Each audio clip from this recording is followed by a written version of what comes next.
Artificial intelligence is on the forefront of technology. The possibilities it holds to dramatically improve life border the amazing, but it also poses a very serious threat to national security in a way that many may not initially realize. South Dakota Senator Mike Rounds is quickly becoming a recognized expert on AI policy in the U.S., and he recently sat down with our Brian Allen to discuss what the future may hold, both good and bad. Simply being able to make a decision faster doesn't mean that you get to make different decisions than you would if it did not include artificial intelligence. South Dakota Senator Mike Rounds sits on a bipartisan artificial intelligence working group in the United States Senate. He tells me what everyone needs to understand is that AI is real, it's here to stay, and that the United States needs to be the world leader in how it is used. He says that AI education must be merged into not only colleges, but high schools, even middle schools. We should be doing everything we can to make sure that our young people are exposed to that as quickly as possible, but still protected so that they can't make bad decisions in the use of them. As Rounds works to help form and shape what the federal rules and guidelines should be for AI, states are also taking a look. South Dakota right now has a summer study committee working on AI and how it should and should not be used right here at home. State Senator Steve Kolbeck is the co-chair of the state's AI committee and points to the use of ChatGPT as an example.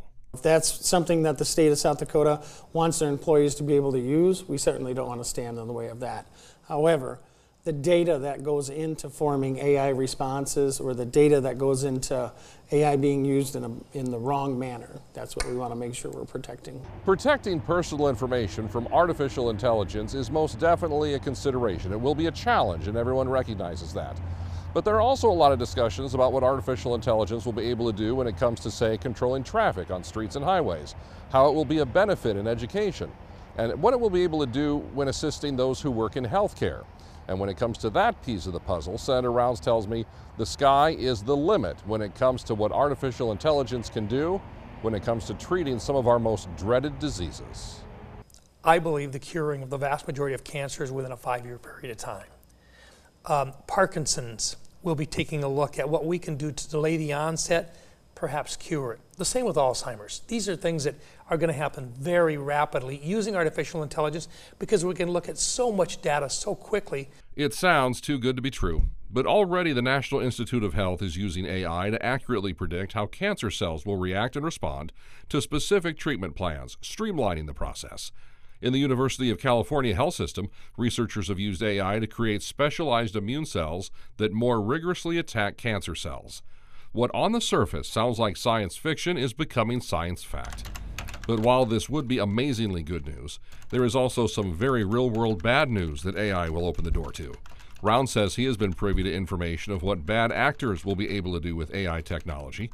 Rounds says information will be made public soon about the dangers of AI being used to create lethal biological weapons.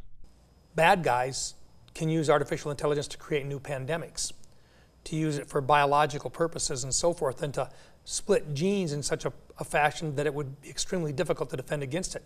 To slow down those bad actors, Rounds says, will require the United States to be vigilant in its actions, in staying on top of the technological changes that will power AI. And that means keeping advanced technology out of the hands of those bad actors. Our AI capabilities have to be better than the bad guys. We have to be able to identify it earlier, and we have to go in and nip it in the bud. In Sioux Falls, Brian Allen, Dakota News Now.